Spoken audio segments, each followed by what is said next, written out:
Is it officially Desmond Ridder time in Atlanta? All that and more in this episode of the Locked On Dynasty Football Podcast. You are Locked On Dynasty Football, part of the Locked On Podcast Network. Here are your hosts, Marcus Mosher and Kate Magdziuk.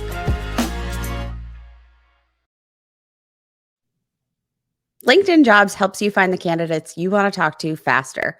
Post your job for free at linkedin.com/LockedOnNFL. Welcome into the Locked On Dynasty Football Podcast, everybody. I am Kate Magdziuk. You could follow me on Twitter at FFBallBlast. And as always, I'm joined by my fantastic co-host, Marcus Mosher. You could give him a follow over on Twitter at Marcus_Mosher. But most importantly, please hit that subscribe button wherever you're listening to the podcast. Be sure to leave us those reviews and check us out over on YouTube, where we are uploading new shows every single day. So, Marcus, happy Friday. We are headed into week 10, and some sort of football happened last night. What's your least favorite appetizer when you go to a restaurant? Is there just one that you just don't really like? Bloomin' onion. So you don't like the awesome blossom? You're Nope. Just not a fan? Nope. All right, Not fine. so awesome. Sometimes the table order and it's like, oh, this is an appetizer, but I'm not really excited for it. I don't really want it. That was Panthers Falcons last night. Nobody wanted that game last night. Now we want to get to our actual entrees, which are the Sunday games. Which should be a lot of fun, but we've got to talk about Falcons Panthers game. Yeah, we have to, right? We have to. Per contract, I guess we have to. Sure. Marcus, so let's start with I think the most obvious takeaway, which is Marcus Mariota QB1, right? This dude. My tweet last night was I was embarrassed to share the same name. That's completely justifiable and fair. It was so bad, Kate. It was so bad. So here's the thing, Marcus. We've been calling for this. I don't think there's really anything different that we saw out of Marcus Mariota other than the fact that it was on prime time instead of in the weeds of the 1 o'clock hour where we're only seeing red zone touchdowns. Yes. And just, just FYI, It's not often, Marcus Mariota balling it out. On the season, it just not been clutch, unable, sheerly unable to connect with Kyle Pitts. He's a sub 50% catch rate. Every ball soaring far and over his head. These two do not have a connection. Drake London and him just don't have a connection. I don't know what assets you can start from this team on a week-to-week basis until we have Desmond Ridder under center. Yeah, and even then, with a rookie quarterback, it might not be great either. You look at his box score in this game: 186 yards, 2 touchdowns, and an interception. Also ran for 43 yards. So from a fantasy perspective, not bad. Honestly, that's going to probably finish as a low-end QB1 performance this week. But when you watch these games, it's so frustrating because Kyle Pitts is running wide open and he overthrows him. Drake London open in the middle of the field, bounces the ball to him. There was a play late in this game where he threw a slant to Kyle Pitts that hit Shaq Thompson, the Panthers linebacker, directly in the hands and was dropped. It was so bad. And I think Marcus Mariota is a really good dude. It seems like he's the right type of player that you want to bet on, but it's just not working. And this offense needs somebody that's a little bit more dynamic, a little bit more willing to take chances down the field. And it's not Mariota. So the question is, when does Arthur Smith go to Desmond Ridder? After the game, he basically said, nope, he's not ready yet. And the kind of belief out of Atlanta is that they're not going to play Ridder until they're out of contention. Well, shocker, Kate. The Falcons are going to be in contention a long time because the NFC South is absolutely terrible. They just need a spark. I feel like Ridder can give it to them. I've been saying this. I feel like I've just been in an echo chamber of myself, saying, you've been right, Desmond Ridder. You've been right. It's not been anything worth exploring. or it has been something worth exploring, like hanging on to Marcus Mariota in case you happen to be in contention. Honestly, I think with where they drafted Desmond Ridder, with the fact that, like, if it weren't for the fact that nobody wanted these quarterbacks, like he was the second quarterback drafted off the board. Like, Yep. there's certainly potential in Desmond Ridder. Why aren't you figuring out if this is the guy for you moving forward? Well, Like you it got to seems know, right? Because like there's a good chance they could be in striking range to go trade up for one of the quarterbacks, or maybe one of the quarterbacks that we have no idea might become available, right? Like, what if Lamar Jackson is available in free agency? Obviously, you got to go sign him, but wouldn't you at least like to know a little bit about Desmond Ridder into these games? I mean, like that can so profoundly impact your moves on draft day. Like, Yes. okay, so say you're in striking distance for one of these top quarterbacks, right? Bryce Like Young. Yep. Bryce Young, and you don't have a need for him. You're like, you know what? We're ready. Like, we're content to roll with Desmond Ridder. That gives you the opportunity to trade back for a giant haul. We already saw, like, we saw what the 49ers gave up to trade up for Trey Lance. Like, I'm not saying it would be, they could get a haul of that magnitude, but like, that's a kind of pick haul that can change your franchise. I agree. And like, just foolishly sticking with Marcus Mariota out of, I don't know. I can't imagine anything that would be less ready than 100% agree. I don't know. Marcus. Just one more quick thought on Atlanta's offense before we move on. Kyle Pitts continues to be a disaster. It's not his fault. He was running wide open. I'm still holding. I'm not selling for 40 cents on the dollar. I still believe in the talent. I will say, I think I'm going to start buying more Drake London over the next couple of weeks. I know the numbers haven't been great. He's only averaging 40 yards a game, but it's pretty clear that he's a really good receiver. Like, you can just tell. And he had an awesome touchdown in this game. He drew a pass interference down the field. That's somebody that I'm going to be really aggressive in trying to go get, despite the numbers not being awesome right now, because I do think once they get an upgrade at quarterback, whether that's Ridder, a rookie next year, or a different veteran in 2023, you're going to see him take off. Now, the interesting thing is that the asking price for Drake London is pretty high right now. I mean, I'm okay paying top dollar for him. Okay. He is currently considered, on average, by the public, a top 12 dynasty wide receiver. I want to go back to Kyle Pitts real quick. So in a super flex league, Tua or Kyle Pitts? Tua. Okay. How about Devontae Adams, Zach Ertz, and a second rounder for Kyle Pitts and George Pickens? Oh, I'll take the Pickens and Pitts side pretty easily there. Okay. Javonte Williams, Jahan Dotson, Kyle Pitts. Have to imagine this is a full-on rebuild. For Dalvin Cook, Deion Jackson, Adam Thielen, and Travis Kelce. I think this is actually like one of my favorite trades that I've ever seen. This is the type of trade, though, you should be making if you are rebuilding, right? If you have Travis Kelce and Dalvin Cook, yes, this is the type of move you should make. I kind of like it for both sides, to be honest, because I love it's so this clear what trade for he was both doing, sides. right? Yes, I think this is guys, this is the I don't know, the holy grail. This is what we should be modeling all future trades off, where you realize why it makes sense for both sides. These are the trade offers you should be sending. I love it. But like overall, not looking at Dynasty League Football's trade finder, not scared looking at these evaluations of Kyle Pitts. I think he's being really decently valued right now. Yeah, I think people know that it has to get better at some point, right? To just be a little bit patient and it'll be fine. I want to talk about some things on the Carolina side, Kate. But before we do that, I want to let you know that this podcast is sponsored by LinkedIn. These days, every new potential hire can feel like a high-stakes wager for your small business.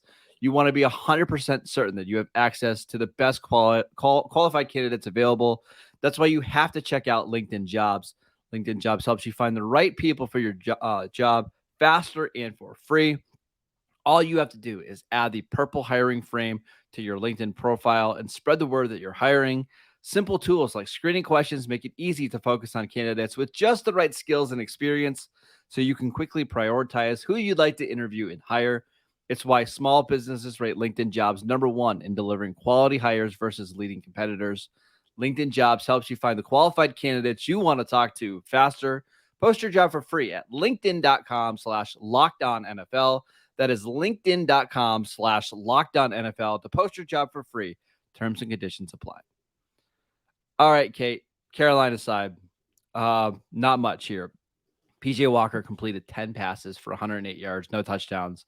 DJ Moore, 4 catches for 29 yards. Terrace Marshall, 1 catch for 43 yards. Shi Smith, 1 catch for 17 yards.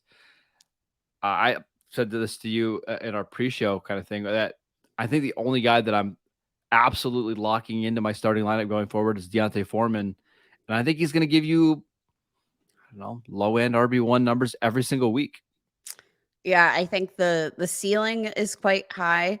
The floor pretty decent as long as he continues to get those carries. And Marcus, what I like most of all is that we did see Chuba Hubbard active. We did see Raheem Blackshear in the works, but they only combined for 11 total touches in this game. And it was the D'Onta Foreman show. 39 rush attempts, 130 rushing yards at a score.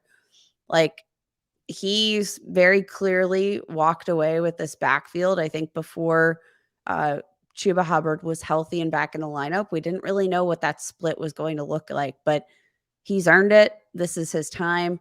Now, how are we evaluating DJ Moore at this point? Because I think he's the Kyle Pitts of this offense for me. Yes. You have to just hold, right? We know he's talented. We've seen games this year where he just has absolutely exploded. You're just kind of riding this roller coaster until something gets better at quarterback. Until you throw up. Yes. Yeah, like I'm ready to throw up personally. But I mean, maybe is this the time to trade? So we saw the Panthers did hold on to DJ Moore. They reportedly received a first-round pick offer for him, and they declined. So you assume that he's going to be with this organization moving forward. Like, I don't think you pass on a first-round pick if you're only looking to move DJ Moore in the offseason, right? Like, yes. So what do you do? What do you do with DJ Moore? Because I believe in the talent. I want to buy in from a talent perspective. But Marcus, this situation in Carolina, I just can't understand how it gets better to the point where we can trust DJ Moore on a weekly basis. So let's go through some names, right? Because DJ Moore is still being ranked relatively high, currently at wide receiver 19 on Dynasty League Football. Obviously, you're not going to be able to get anybody ahead of him right now, but let's just go through some of these players and you tell me, would you flip DJ Moore for Hollywood Brown? Yes. You would? Yes. That one's tough for me. I'm going to pass on that one. Deontay Johnson. I would say no. I wouldn't. I'd rather have DJ Moore. Because I think he's going through a lot of the same thing, and he's got more competition for targets in Pittsburgh. This one is a bit tougher for me. I still lean DJ Moore, but this is like a 1A, 1B for me. Terry McLaurin. I'll take DJ Moore. I would agree. Rashad Bateman. DJ Moore. No. No. Because of the injury now, he had Liz Frank surgery, out for the year. That's really hard to start your career with only 800 yards in the first 2 years. Let's go back to Marquise Brown for a second, because I think this is one of the more interesting ones, Marcus. Like, looking at their upside, at their potential. I mean, we've already seen Marquise Brown, though he doesn't fit the mold and size of a typical alpha wide receiver. He's already had in 6 games one more top 12 performance than DJ Moore has. He's already had one more top 24 performance. Like we're already seeing that Marquise Brown, when he's been healthy, has in fact been much He has more. But that is also without DeAndre Hopkins playing, right? I don't know what his numbers would look like when he's playing as the number 2 with DeAndre Hopkins, and they're still spreading the ball around. That's what makes me a little bit nervous there. Plus, But like Hollywood's had some injury problems. DJ Moore, he's been healthy and available. Yes. He's been the clear one, and we still haven't seen that production. So like it's tough. I guess I've got to believe at some point it's going to get better from Sam Darnold, Baker Mayfield, Teddy Bridgewater, PJ Walker. The names go on and on. I know. At some point it's got to get better. I'll give you one. Sometimes bad organizations stay bad. I know. Gabe Davis. He's currently wide receiver 25. They'll probably take Gabe Davis. Yeah, it's rough. It's a rough time right now for a lot of these teams that have really talented receivers, but just can't figure out the quarterback position. Kate, any more thoughts on Carolina before we move on? Because this team, even though they won yesterday, is just so depressing. Yeah, I really want to move on, but again, I just want to hit like DJ Moore, Marcus. I know. Wide receiver 3, wide receiver 3 or worse in 61% of his games over the last 3 seasons. I know. So this is the dynasty community holding on to he's a good our player, assessment. He is a good player, but it doesn't always translate to fantasy. Correct. And we've seen him be a really consistent player. Like you look at his numbers, like they're almost exactly the same every single season, right? It's just the ebbs and flows of how he gets those numbers can be maddening, right? Where you have 124 yards and 2 touchdowns, and then the next week it's 2 for 24. Like it's kind of reminiscent of like early career Amari Cooper a little bit. You get some of the same vibes. I hope to goodness that he is relieved of his situation as Amari Cooper was. All right, let's do some promotion commotion. But before we do that, we want to tell you about Simply Safe. Did you know that over the holidays, property crimes like burglaries and package thefts spiked nationally? Did you know that I can barely say the word burglaries? That's why our friends at Simply Safe Home Security are offering 50% off their award-winning security system so that more families can feel safe and secure this holiday season. Order your Simply Safe system for half off today and enjoy advanced security and greater peace of mind this holiday season. Simply Safe is a whole home security with advanced sensors for every single room, window, and door. They have HD security cameras for inside and out, smarter ways to detect motion that alert you only when a threat is real, and they even have hazard sensors that detect fires, floods, and other threats to your home. Their 24/7 professional monitoring service costs less than $1 a day. That is less than half the price of ADT's traditional professionally installed system. Don't miss your chance to save big on the only security system that we recommend. Get 50% off any new Simply Safe system at simplysafe.com/LockedOnNFL. This is the biggest discount of the year, so don't wait. That is simplysafe.com/LockedOnNFL. There is no safe like Simply Safe. All right, Kate. Promotion commotion. By the way, we should mention last week you picked Curtis Samuel as one of your promotion commotions, and he was awesome. He had a great touchdown. Yeah, was holding my breath there because prior to that touchdown, I was like, I have led the people astray, and but that touchdown made up for literally everything. A 17-point game in PPR, I'll take that all day. Yeah, it was a nice matchup. We played the cards right. So we got to go back to the well this week. And Marcus, this is going to be my opportunity play of the week. And I'm going to just jump ahead of you here because I know he's probably on your list. Let's talk about Matt Collins. Is he on your list? No, but go ahead. This is a good one. I mean, so from a matchup perspective, do not love the matchup whatsoever. Indy's not allowed a significant amount of fantasy points to opposing wide receivers, second fewest in the league. But if you need a break glass in case of emergency play, I'll consider Mac Hollins. I'll consider the potential opportunity here. This receiving core is absolutely decimated. We've got Darren Waller, who's been out, finally placed on IR. We have Hunter Renfrow, also placed on IR. Mac Hollins, I don't think has the highest upside necessarily, but over the last 3 weeks, literally leads the team in passer rating when targeted.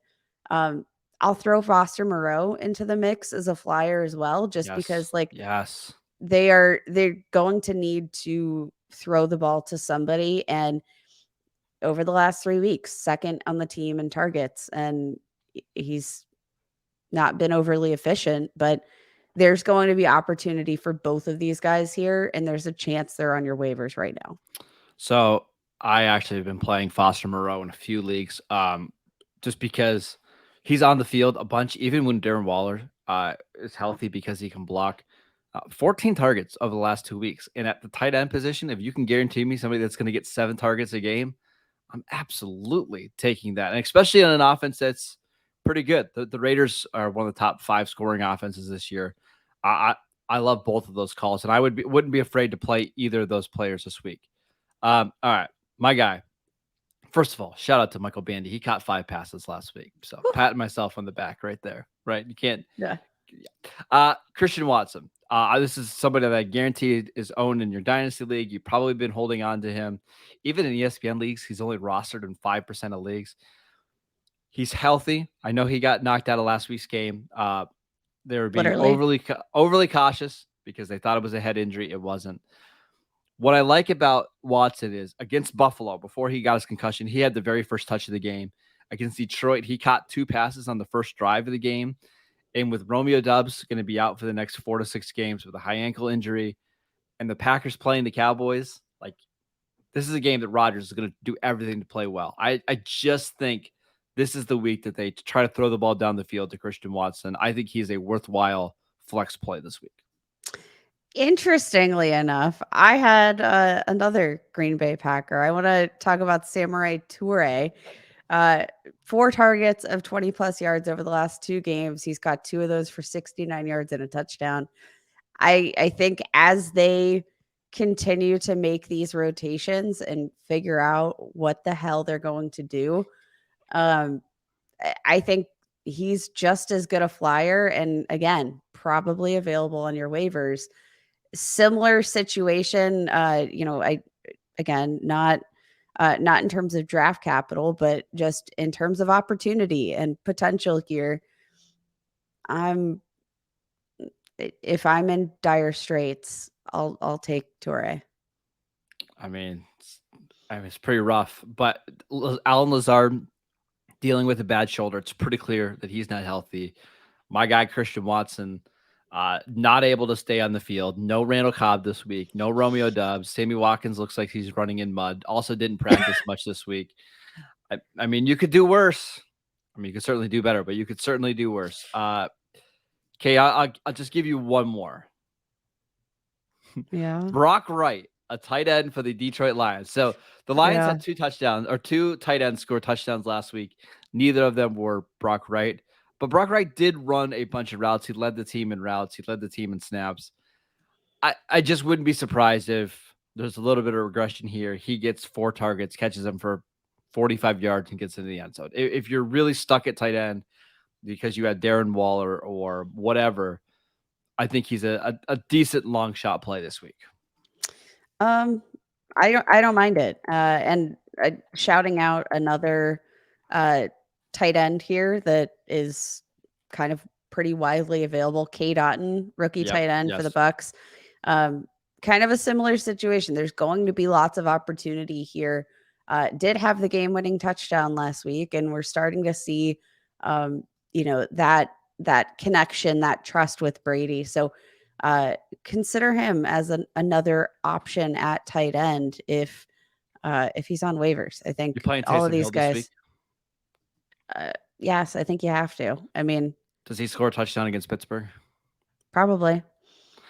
I don't know I what the hate weather. it, but Yeah, probably. I don't know what the weather looks like in Pittsburgh, but I'm in Erie, which is not all that far away. We're supposed to get snow on Sunday. If that's the case, seems like it would be a perfect Taysom Hill game, right? Just run the ball, have him do some, some trick stuff. Yeah, I Tight mean, end is gross this year. I hate the tight end position. we say this every year, but guys, going back to Kate Otten playing Seattle, giving up the most fantasy Sure. points in the league to tight ends. So I would like, I think he's also good. Like, he's just a good player. He's a good player, but like, I don't know. Kate Otten might be the play over Kyle Pitts rest of season. Hey, by the way, let's pat ourselves on the back once again. We called Kate Otten out during the draft. That was one of the tight ends that we liked, kind of like as a day 3 guy. Went to a good landing spot, already playing a bunch. If you drafted Kate Otten a lot, like in your tight end premium leagues, I think you're pretty happy with how the season has gone so far. That is it for today's show. Thank you for making Locked On Dynasty your first listen. For your next listen, check out the Locked On Sports Today podcast, the biggest stories of the day, plus instant reactions, big game recaps, and the take of the day, available on the Odyssey app, YouTube, or wherever you get your podcasts. All the same places that you download the Locked On Dynasty podcast. Go check us out on YouTube. Go follow Kate at FF Ball Blast. Go check out her newsletter for the Gaming Society. Really, really well done. You can follow me at Marcus_Mosher. We'll be right back here on Monday to recap all of the biggest plays, all the biggest performances of Week 10. Enjoy the weekend. See you guys next time.